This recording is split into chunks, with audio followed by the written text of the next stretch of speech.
Muy buenas noches, amigos, y bienvenidos a En Voz Alta. Nadie se mueva, en unos minutos estará con nosotros el alcalde de Lima, Jorge Muñoz, para hacer un balance de los 6 meses de su gestión. Pero antes repasemos los hechos más importantes del día. Junta Nacional de Justicia. Realmente, qué situación.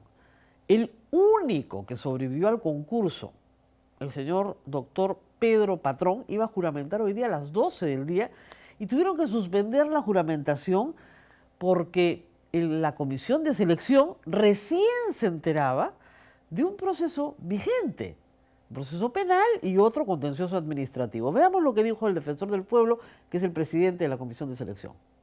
Debido a que se nos ha alcanzado información en las primeras horas del día de hoy, información relevante que necesitamos contrastar, es que nos hemos visto en la situación de suspender la proclamación de la designación del doctor Pedro Patrón Bedoya.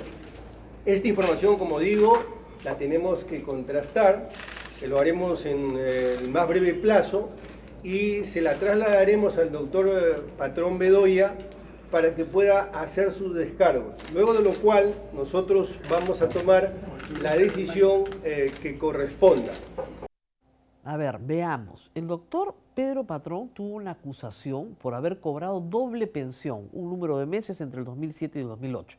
Pensión de APSI, de la Agencia Peruana de Coordinación Internacional, y cobrar pensión por parte del Jurado Nacional de Elecciones. Muy bien.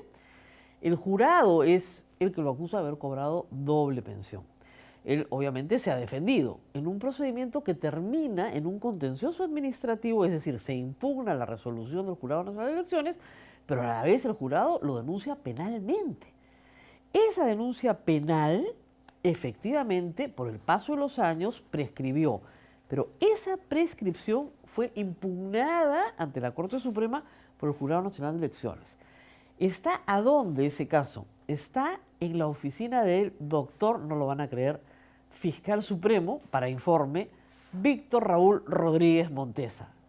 Este hombre aparece, ¿no? Uno no sabe cómo, pero aparece. Está ahí, en una de las personas imputadas por pertenecer, ¿no?, a la organización Los Cuellos Blancos del Puerto. Que además el doctor Pedro Patrón tendrá que analizar su nombramiento, rendimiento, etcétera, como miembro de la Junta Nacional de Justicia. Entonces, claro, esto se ha sabido en la mañana. El señor Pedro Patrón alega que ya todo prescribió y que él informó a la comisión de selección de estos hechos. Vamos a escuchar qué dijo el doctor Patrón. No cobré doble. No cobró. ¿Cuál fue en todo caso el cobré término doble. exacto? Lo que pasó fue que cuando yo ya había suspendido mi pensión en el año 2007, a finales de 2007, presenté una declaración jurada en la cual señalé que no cobraba pensión y eso era lo que estaba pasando. ¿Recibió la Falta suma un en total, pronunciamiento de la doctor? Corte Suprema todavía, que dice que el proceso todavía La sigue en camino. Corte Suprema, La Corte Suprema solamente puede pronunciarse porque hay una articulación que ellos han planteado, pero la prescripción ya está configurada porque los tiempos ya se han vencido. Ya ¿Sabía bueno, la comisión especial sobre eso? ¿Esto a la comisión, señor patrón? ¿Usted informó eso a la comisión? ¿Informó a la comisión esto? ¿Sabían Se lo ellos? dijo, que se lo terminaba dije, su cargo? inclusive señalé en qué sala penal estaba la prescripción, la tercera sala penal liquidadora. ¿Y por qué decían Y que no- no dijeron? ¿Y la apelación también? Yo pasé esa instancia, esa etapa del proceso de evaluación y por eso llegué a la entrevista personal y luego en la entrevista personal no se me ¿Qué le planteó. han dicho? Bueno, si el doctor informó de todo esto, hay que decir algo bien claro. No es responsabilidad del doctor que este asunto haya sido pasado por alto por la comisión de selección. Si lo pasaron por alto, la pregunta es ¿por qué lo pasaron por alto? Y si ahora creen que no deben pasarlo por alto, bueno, resuelvan de una vez. En 24 horas se puede tomar una determinación. Si el doctor Pedro Patrón no queda habilitado para su juramentación, el concurso es un fracaso no parcial, es un fracaso completo. Y no puede ser, ¿no es cierto?, que 7 personas titulares, ¿no?, de organismos públicos y privados no sean capaces de organizar un concurso, por Dios. En fin, ojalá que pueda organizarse otro concurso con bases más razonables, porque yo sí creo que hay 7 abogados honorables que pueden ser parte de una Junta Nacional de Justicia, pero muchos no quieren participar por las condiciones del concurso. Han participado más de 100 abogados y no hay uno solo que pueda juramentar. Muy bien, el presidente del Congreso ha decidido abrirle la Plaza Bolívar este jueves a los colectivos LGTB en un acto, lo ha dicho ser, de tolerancia. El señor Salaverry en su Twitter ha puesto: aprendamos a ser una sociedad tolerante, todos tienen derecho a expresarse respetuosamente y merecen el mismo trato. Si algo ha caracterizado mi gestión es la apertura y tolerancia. Las plazas son de la ciudad y para el uso de todos. La Plaza Bolívar es de la ciudad, pero es de administración del Congreso de la República y es el presidente del Congreso el que autoriza su uso. No se ha autorizado nunca, pero hace unas cuantas semanas el congresista Rosas, pastor evangélico, y el congresista Pedro Lachea solicitaron el uso de la Plaza Bolívar para el colectivo Con Mis Hijos No Te Metas, rompiendo una larga tradición de no uso de la Plaza Bolívar. Un colectivo que además promueve el odio, también y con especial énfasis a los homosexuales. Bueno, han logrado el colectivo de todos los LGTB de Lima que se les dé el jueves la plaza en un acto simbólico. No tiene en realidad cruce con lo que va a ser la Marcha del Orgullo Gay, una marcha que se viene realizando hace muchos años en el Perú, como en otras capitales del mundo, que es el día sábado. No confundir, el jueves es un acto simbólico en la Plaza Bolívar, el sábado es la marcha, desde las 2 de la tarde sale del Campo de Marte con ya su recorrido autorizado, etc. Pero, sin embargo, bueno, el señor Becerril no le ha gustado, ¿no? ¿Qué respondió el señor Becerril? El señor Becerril, cada vez que hablan de este tema, se pone nerviosísimo, ¿no? Vaya, vaya, ¿verdad? No, vayan nomás a su marchita, ¿no? Que los hace tan felices. Y claro, no se olviden del mandilito. O sea, qué ganas de pelearla el señor Becerril, ¿no? Y dice también: la bancada de Nuevo Perú, la que se opone a que sancionen por contratar terroristas en mayúsculas en el Congreso, ¿no es cierto?, quiere comparar la marcha de Con Mis Hijos No Te Metas con la de la marcha del, entre signos de interrogación, Orgullo Gay. En realidad, el señor Becerril tiene toda la razón, son incomparables. Una promueve el odio y el otro está buscando los derechos de las minorías.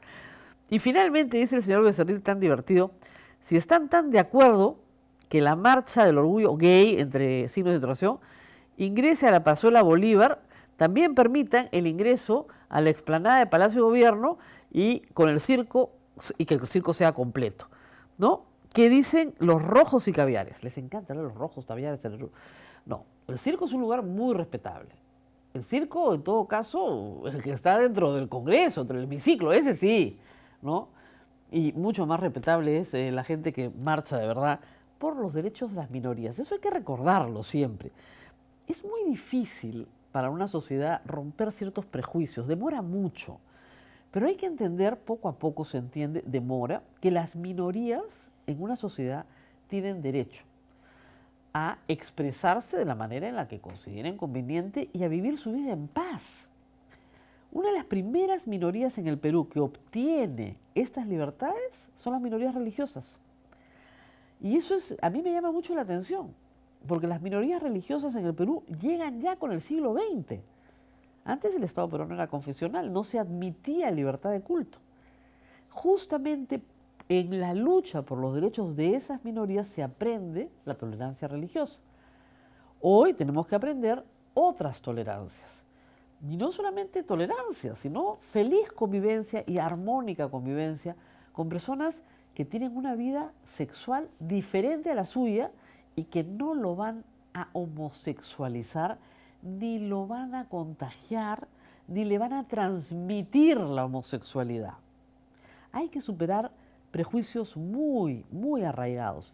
Es difícil, contra las creencias es difícil luchar. Contra la creencia, ciencia. Pero claro, la creencia pesa más. La gente no quiere dejar de creer en lo que cree. Y demostrarle que está equivocado a veces es muy difícil. Pero creo que hay una generación joven que está comenzando a responder a una necesidad ya planteada por esta colectividad.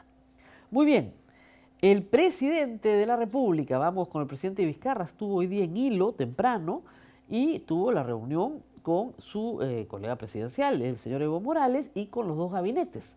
Hubo reunión de gabinetes, la reunión binacional, con anuncios importantes. La idea es que Bolivia pueda comercializar el gas que es abundante en Bolivia en el sur del país. Escuchemos. No renunciamos porque es una decisión de mi gobierno llevar adelante la construcción del gasoducto sur peruano que traiga gas de Camisea a la macroregión sur. Pero por un tema de seguridad energética sería muy importante que puedan en algún momento conectarse los dos gasoductos. El peruano que trae gas de recurso propio desde Camisea hasta el gasoducto de Bolivia que trae gas de Bolivia. Y en consecuencia, para el consumo de la macroregión sur se va a usar el que sea más competitivo y ahí está la competencia. Es decir, vamos a traer gas de Camisea, pero también tendremos la oferta de gas de Bolivia y el más competitivo, y eso logramos que la industria y principalmente las familias tengan acceso de gas más económico. La interconexión energética es una ambición que se ha hecho realidad, por lo menos con el Ecuador, y con buenos resultados. Así que esta es una idea que esperemos se trabaje, bueno, destrabando todo lo que hay que destrabar, que es mucho y de muy largo plazo. Muy bien, hoy día también se despidió con honores al ministro de Defensa, que como recordamos murió en ejercicio del cargo. Y esto, como ustedes imaginarán, establece un protocolo especial. Ayer y hoy fueron oficialmente días de duelo nacional. Las banderas en las instituciones públicas se ponen a media asta y se rinden honores de Estado a quien fuera ministro de Defensa en el Perú.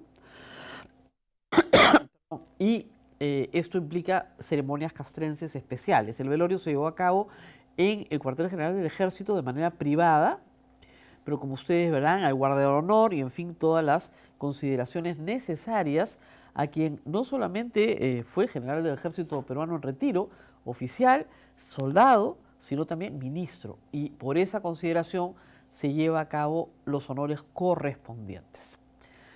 Muy bien, tenemos una última nota antes de regresar con el alcalde de Lima, Jorge Muñoz. Y esta es una nota propia que espero les guste. Con un grupo de genios publicistas y entusiastas, ilustradores, dibujantes, entregamos nuestro segundo video educativo. ¿De qué se trata esto? De que a través de animaciones ustedes puedan entender a veces cosas que son complejas. ¿Necesitamos un congreso? Pues yo creo que sí necesitamos un congreso. El problema es que a veces el Congreso nos harta, no nos gusta, lo queremos cerrar, queremos que el presidente lo cierre, pero si el presidente cierra el Congreso hay que elegir uno nuevo. Y ese nuevo nos puede seguir dando problemas si es que no tomamos una actitud más activa respecto a nuestro Congreso. Este video les explica cómo. Adelante. Un cuchillo, ¿es bueno o malo? Depende del uso que se le dé. Puedes usarlo para cortar el pan de tu desayuno o para matar a tu esposa o a tu esposo. El Congreso es como un cuchillo. Es una herramienta democrática, pero últimamente está siendo usado como un arma contra los peruanos. Repasemos qué es el Congreso. El Congreso, Parlamento o Poder Legislativo es una asamblea encargada de debatir y aprobar leyes, de autorizar el levantamiento de su propia inmunidad y de varias otras funciones que señala la Constitución. Está conformado por 130 congresistas, pero además está dividido en comisiones o grupos de trabajo especializados en un tema en particular. Por ejemplo, existe una comisión de presupuesto, que se encarga de aprobar los gastos del Estado, una comisión de Constitución, que discute reformas políticas y cambios en la Constitución, y la subcomisión de acusaciones constitucionales, recientemente mencionada en todos los medios por haber blindado nuevamente al fiscal Pedro Chávarri. Pero, ¿cómo es posible que se tomen decisiones arbitrarias tanto en la subcomisión de acusaciones constitucionales como en la de ética? Para entenderlo, primero tenemos que entender cómo se componen las comisiones en el Congreso. Cada comisión tiene la misma composición que el Pleno. Así, en la Comisión de Presupuesto, por ejemplo, 13 de sus 25 miembros pertenecen a Fuerza Popular, escenario que se repite proporcionalmente en todas las demás comisiones. Y en el caso de Chávarri, se decidió con 6 votos, todos de Fuerza Popular, archivar las denuncias por encubrimiento personal y encubrimiento real de la Fiscalía. El Congreso sería una herramienta positiva si fuese usado para legislar en favor de todos los peruanos, pero cada día nos demuestra que este no es el caso. El cuchillo no está siendo usado para cortar el pan, pero es nuestro deber como ciudadanos exponer a quienes lo están usando para dañar al país. Cada proyecto archivado, cada levantamiento de inmunidad negado, tienen nombre y apellido. Informémonos sobre quiénes son los congresistas que están votando para proteger a presuntos criminales y para obstaculizar la mejora de nuestro país. Usemos el cuchillo para el bien y hagamos que estas personas no vuelvan a ser miembros del Congreso en el 2026. Eso es lo importante, llevar un récord, hacer un seguimiento, ver qué conducta tienen las bancadas como organizaciones políticas y los congresistas de manera individual.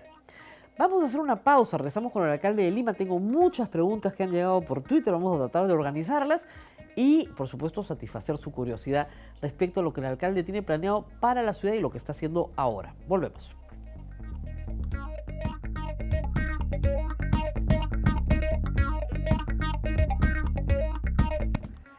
Bueno, y estamos ya con el alcalde de Lima conversando antes de empezar la entrevista sobre muchas cosas que se tienen que hacer en la ciudad y que él ha encontrado y que sufre igual que todos nosotros, por cierto. Gracias por estar con nosotros. Muy buenas noches, Rosa María. Es un gusto poder estar contigo. Voy a hablar vamos a empezar por los contratos de infraestructura, que es tal vez la herencia más pesada y más complicada, porque efectivamente hay una mancha de corrupción en todos ellos, pero al mismo tiempo son contratos que el Estado peruano tiene que honrar, y la municipalidad también. Y quería empezar por Rutas de Lima, porque realmente Ramiro Prealé está tirada. Acabo de estar este fin de semana, cualquiera que pasa por ahí se da cuenta que no se ha invertido ni siquiera en un guardavías y la situación se está poniendo cada vez peor. ¿Cómo afrontar esa situación en particular?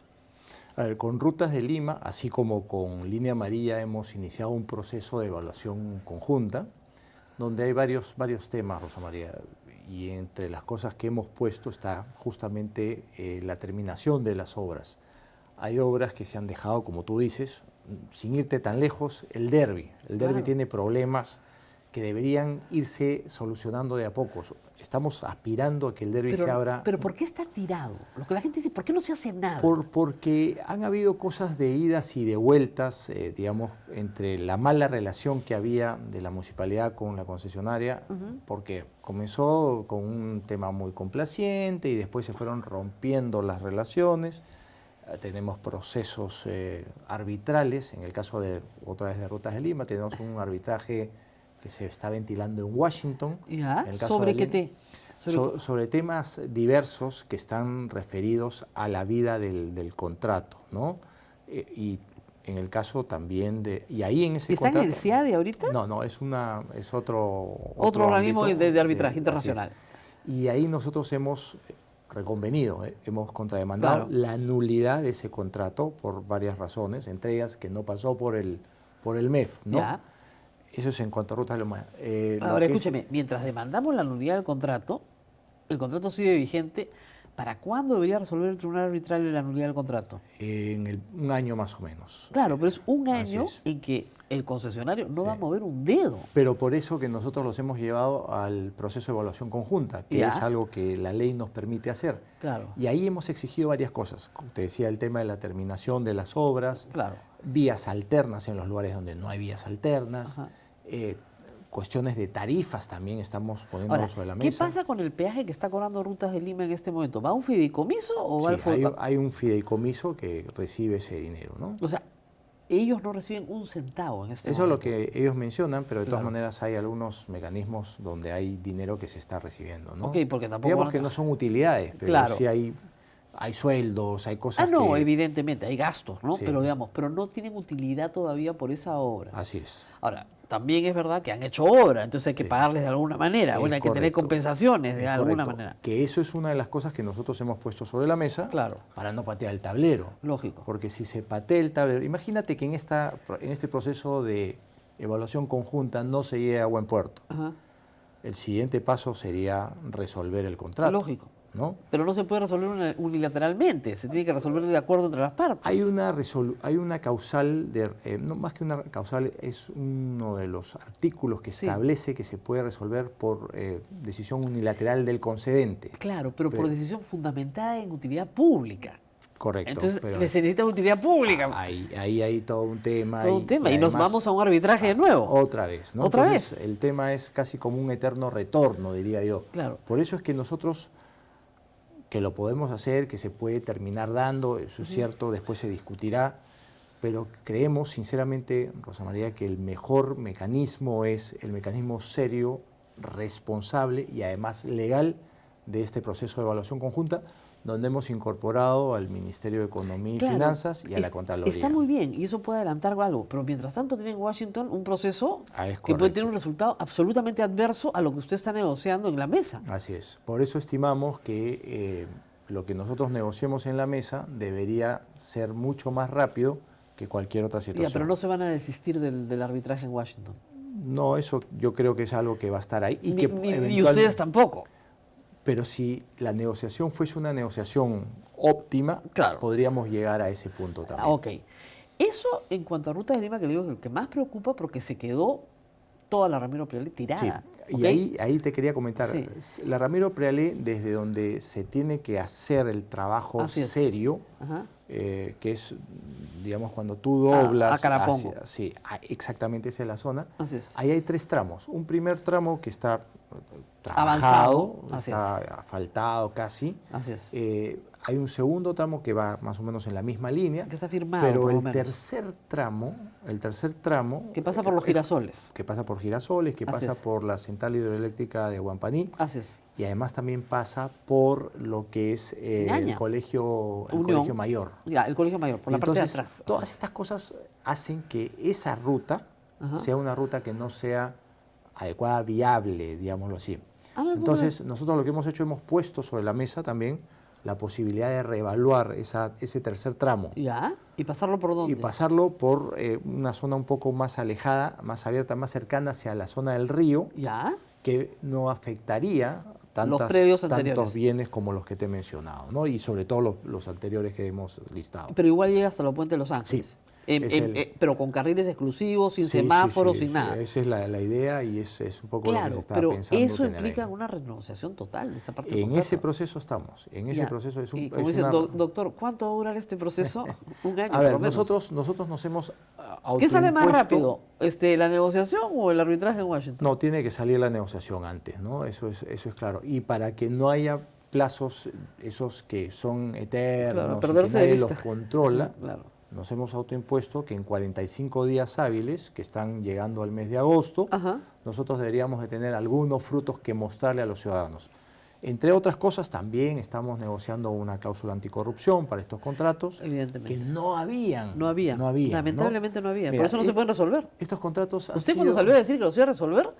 No, yo le dije al público, yo no dije ¿no puede hacer eso? Yo no dije que los iba a resolver, dije que no quería peajes manchados por la corrupción. Claro, pero no puede resolver los contratos. Y ahí comenzamos a evaluar las posibilidades y dentro de las posibilidades entramos a lo que era el proceso de evaluación conjunta. Claro, porque el tema de corrupción se tiene que manejar penalmente y ahí, por ejemplo, la municipalidad puede constituirse en el proceso también, ¿no?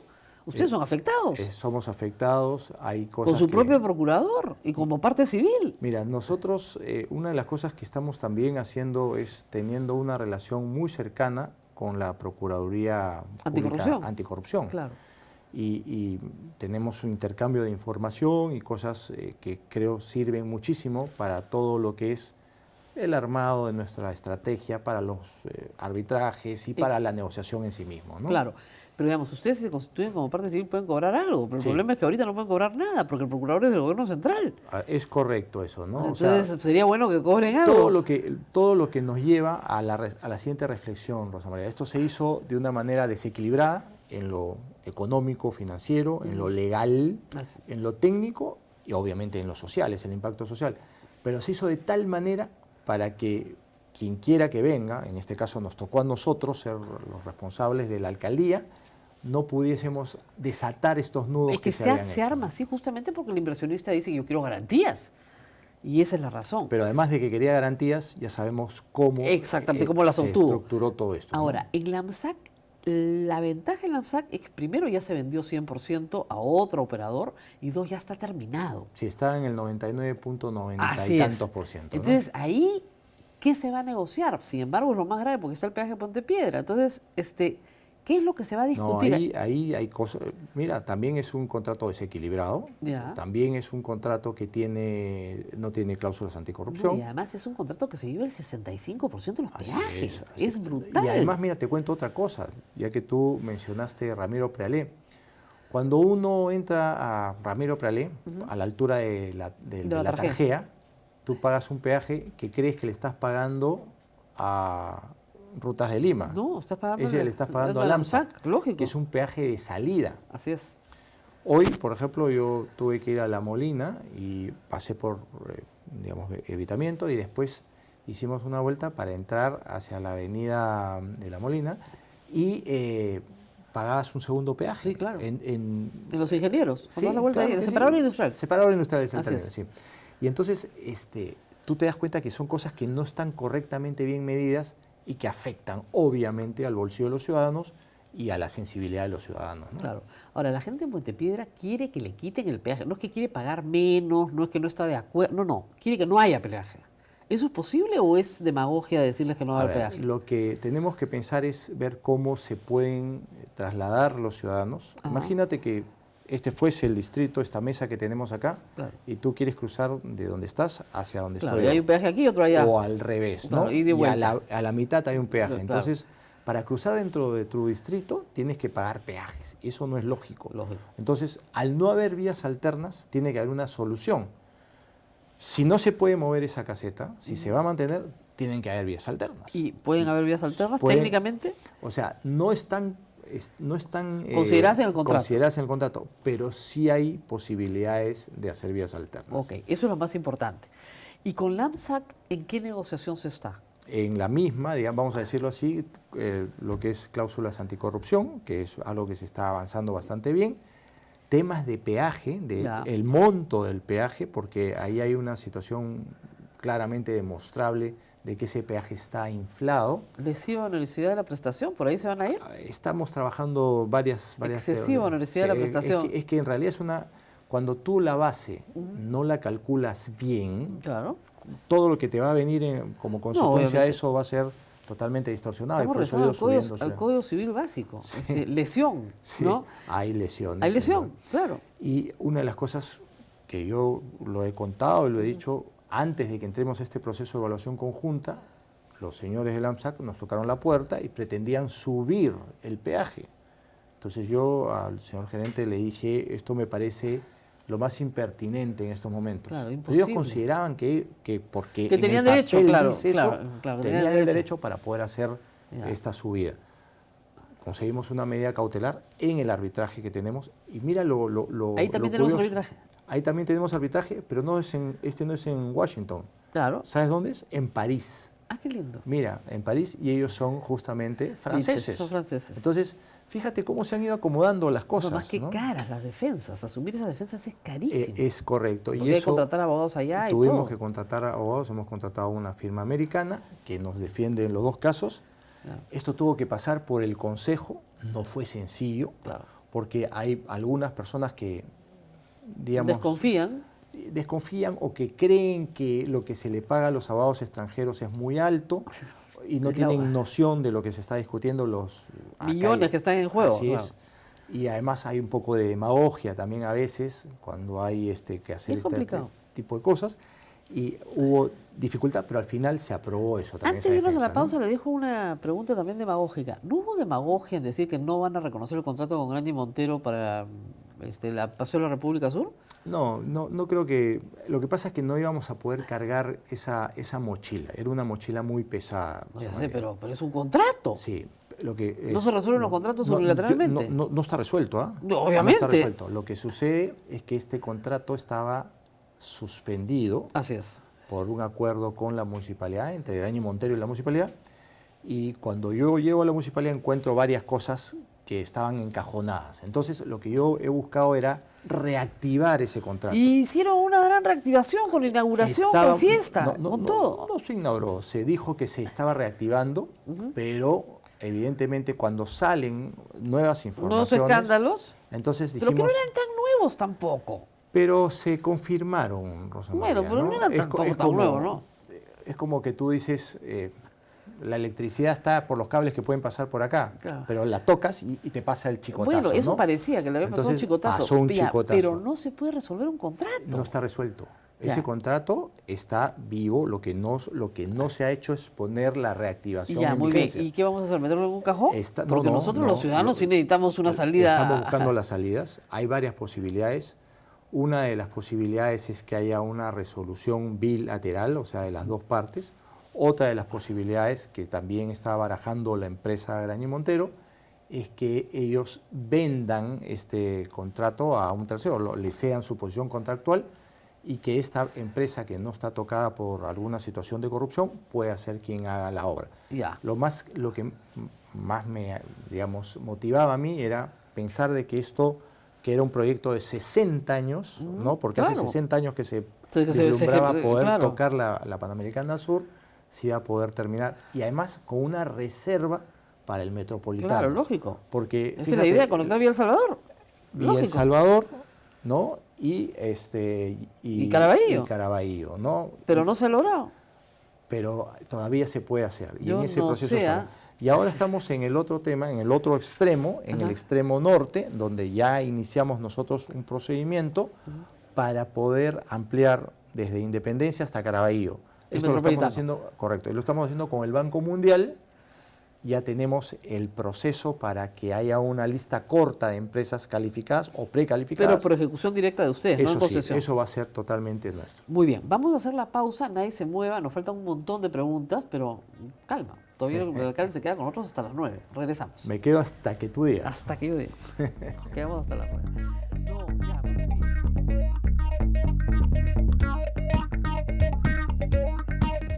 Y muy bien, seguimos conversando con el alcalde de Lima porque hay muchos temas, como ustedes comprenderán. Y el otro tema grande es el de transporte urbano de pasajeros, que ya pasa a la ATU, pero que, de nuevo, se traba todo porque ahí hay tres grandes temas, ¿no?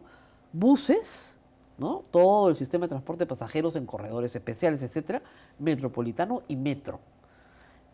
¿Cómo están planeando ustedes ese trabajo? Porque, digamos, estamos en una situación caótica. El señor Castañeda se tiró abajo el sistema de corredores, no le interesó hacerlos, no le interesó sacarlos, renovó rutas por además largos años todavía. ¿Y cómo vamos a solucionar? Lo único que hay ahorita, lo único que ha surgido ahorita, así, pero con fuerza, son los colectivos que están prohibidos legalmente. Hay colectivos por todas partes. Y eso se supone que está prohibido. Sí, es correcto eso. Entonces, ¿qué se va a hacer? Hay una especie de anomia ahí, cada Sí. uno hace lo que le da la Mira, gana. aquí hay cosas interesantes, Rosa María. Se ha logrado un avance con relación a algunas cosas, digamos, del Metropolitano. Ahora puedes utilizar tu tarjeta del Metropolitano también en algunos otros corredores. Hemos construido, o mejor dicho, le hemos puesto techos a paraderos que no tenían techos. Estamos trabajando en el tema de la señalética, etcétera. Nosotros no Bueno, nos van a hemos- ser 10 kilómetros más de vía. Vamos a hacer 10 Ya, ok. 10.2 kilómetros más hacia el norte.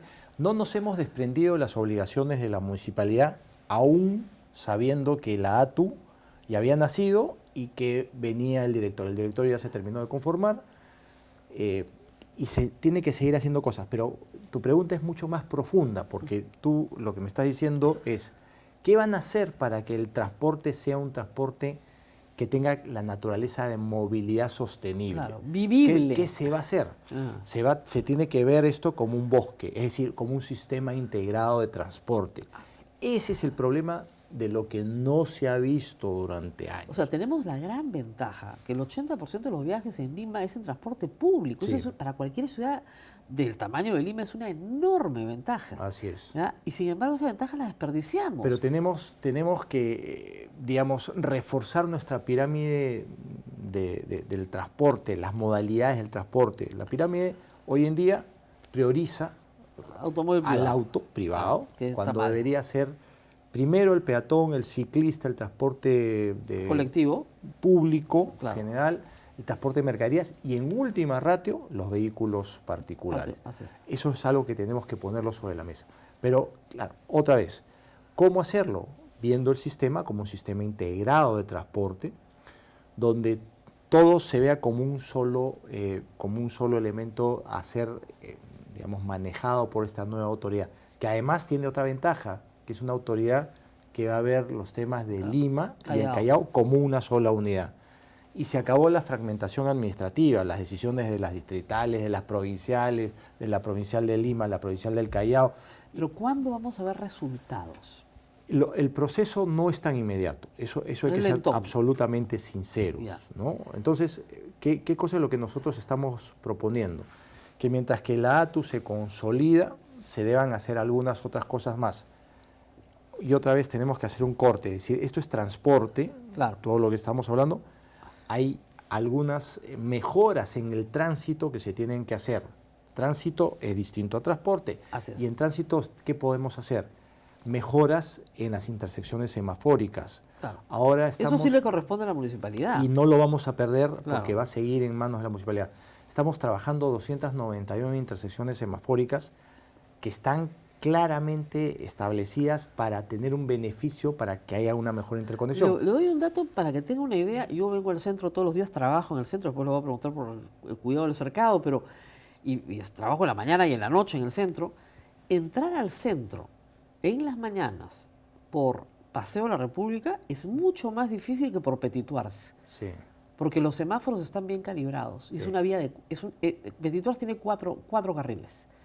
Y la vía de Expresa de la República tiene 3. Sí. Entonces, ¿cómo puede ser que una avenida, una buena avenida, por cierto, tenga mucho más movilidad que la vía expresa? Sí. ¿Qué sentido tiene eso? Eso es verdad y son cosas que hay que ajustar. Pero además ahora tienes también algunas obras, y yo les pido a los televidentes que tengan un poco de paciencia con estas obras que se están haciendo. Por ejemplo, Andrés Reyes. Es terrible lo que nos Andrés, está haciendo. Fíjate, no, es que, Rosa María, había que hacerlo. No, yo sé, pero no pueden Porque trabajar de madrugada, ¿no? Y están trabajando de madrugada y están trabajando ahora de día. Y Ya, te voy a ok. explicar por qué Mejor. ¿Qué se había hecho? Se había hecho tan mal diseñado Andrés Reyes que los buses llegaban a la zona a donde se iba a hacer la estación. Así es. Entonces ahora se han hecho algunas modificaciones en los diseños y tú sabes que para eso tú tienes que hacer algunas modificaciones contractuales y se ha abierto la vía tomando un poco del zanjón en ambos lados. Sí. Por eso que tienes un poco de congestión ahí y además también hay algunas rampas que se están haciendo que fueron en origen pensadas para la época de los Panamericanos, pero cuya obra se licitó tardíamente. Así es. Y recién están haciéndose esas obras. Entonces, claro, ahora se congestiona más, además de que hay algunos semáforos que no están todavía del todo interconectados al final de lo que es la vía expresa. Ese tipo de cosas están puestas sobre la mesa y se están corrigiendo y se están evaluando. Pero además te quería decir, no solamente las intersecciones semafóricas, que son 291 que se están trabajando, sino hay un proyecto para intervenir algunos cruces. Hay un mapeo de 400 cruces que se pueden intervenir con un capital que no es muy alto para darle una mejor fluidez también a la ciudad. Y esto también de la mano con lo que es seguridad vial o educación vial a los ciudadanos. ¿La fiscalización de todo esto continúa en la municipalidad? Sí. O sea, la fiscalización no la tiene ATU. La fiscalización se va a ir pasando gradualmente ATU. a ATU, sí, Ya. para los temas que tienen que ver Con transporte, con cumplimiento de las normas de transporte. La papeleta, la ruta, correcto, etcétera. es Okay. correcto. Eso va a Ya, estar así. pero, claro, lo otro sí se queda con ustedes. Es correcto. Nos queda poco tiempo y no puedo dejar de hablar de un tema que nos preocupa mucho a los limeños, que es la coordinación distrital.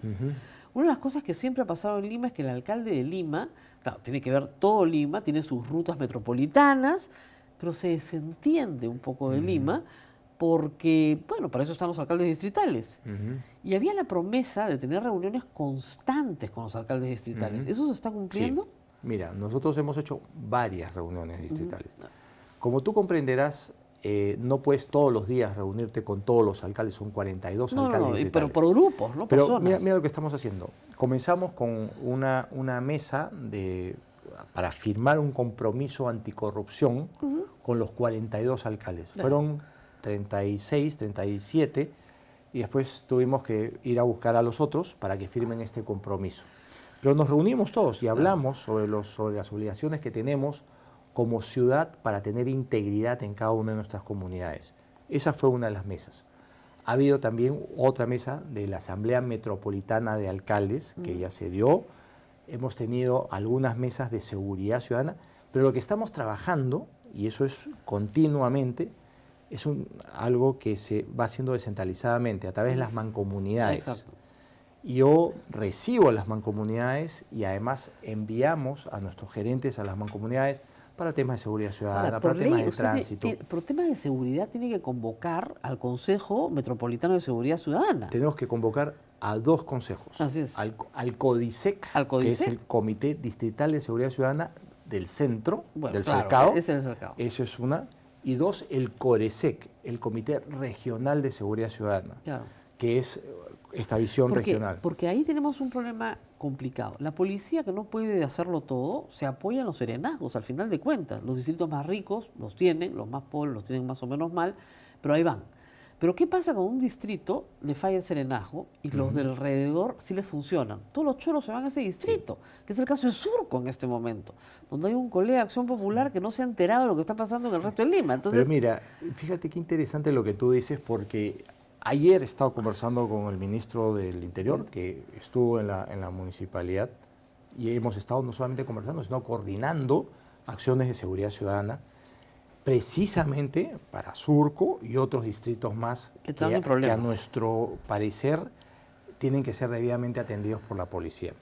¿Qué cosa me ha comentado el ministro? Que de estos 6.000 policías que han salido, van a haber todavía algunas promociones más que van a salir, van a terminar quedando por lo menos 4.000 nuevos efectivos en Lima y los va a redistribuir en los lugares que más necesidad hay.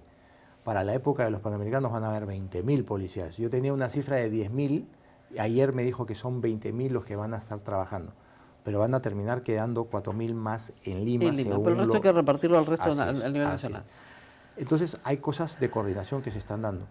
Ayer, por ejemplo, yo he tenido coordinaciones o he tenido contacto con 2 por trabajo, con la ministra de Trabajo, que firmamos un convenio. En la tarde estuvimos con el ministro del Interior y estuve también en la Cancillería, estuve con el canciller Popolicio. O sea, coordino mucho Con otras entidades, que es lo lógico, pero a veces uno se la pasa coordinando, pero no hay ejecución. Pero es que justamente para que haya ejecución tú tienes que sentarte, evaluar situaciones y ordenar Ahora, hay cómo distritos se que van no, y la mayoría en Lima, aterrizando las cosas. no se arreglan ni en sus límites. No se arreglan, pero ni en sus límites. Hace poco, ¿te acuerdas que hubo este incidente en conflicto, Independencia? Así es, entre Independencia y San Martín de Porres. Ajá. Yo los llamé a los alcaldes, hemos iniciado un proceso de diálogo entre ellos. Yo he sido una suerte de mediador con ellos, Claro. y se han dado la mano, han firmado un acta en la municipalidad. Eso te da clara idea de que yo Es una estoy... para no pegarse, pero no se ponen de acuerdo pero en nada. están en el proceso a través del IMP, Ya. que después podrían llevar los acuerdos a la PCM para después formar una ley. Claro. Eso, por ejemplo, con estos 2 alcaldes. Me he reunido con los alcaldes de la Mancomunidad Norte para ver los temas de los peajes. Acabo de estar trabajando varias cosas en La Victoria. Hemos tomado y limpiado lo que es aviación. El alcalde Forces le robó la película. Algunos dicen que No. políticamente se apropió del espacio del alcalde de Lima. No, son roles distintos, ¿no? Fíjate, yo he sido alcalde distrital, sé cuáles son los alcances de un alcalde distrital, las cosas que hace un alcalde distrital, pero nosotros manejamos una ciudad-país, una ciudad de 10 millones de personas, y no nos quedamos solamente en la administración de las vías. Fíjate esto, es bien interesante lo de la Avenida Aviación. Durante más de 30 años, muchas personas estaban arraigadas ahí y no se trabajó para poderlo sacar y darle sostenibilidad a esa avenida. Habían algunas personas, justamente con relación a lo que tú dices, Rosa María, que me decían, el alcalde ha limpiado Gamarra, Claro. ¿y usted cuándo limpia Aviación? Claro. Entonces yo le decía, yo estoy haciendo una planificación seria, muy responsable con la Policía Nacional. Hicimos un trabajo de más de 5 semanas de planificación. Yo te Claro, diría pues si no nos resulta, ¿no? y al final salieron las cosas impecables porque pudimos tomar aviación. No hubo ningún caballo de esos que, ¿te acuerdas? Claro, Que se rompió terrible. la pata, o gente herida, o gente dañada. Acá las cosas salieron perfectas. Y andas ahora a aviación y puedes Ahora, por transitar. favor, no ponga un centro comercial en el Parque del Migrante, ¿no? Es que no vamos a hacer eso. Eso fue una propuesta del alcalde Forsyth Ya.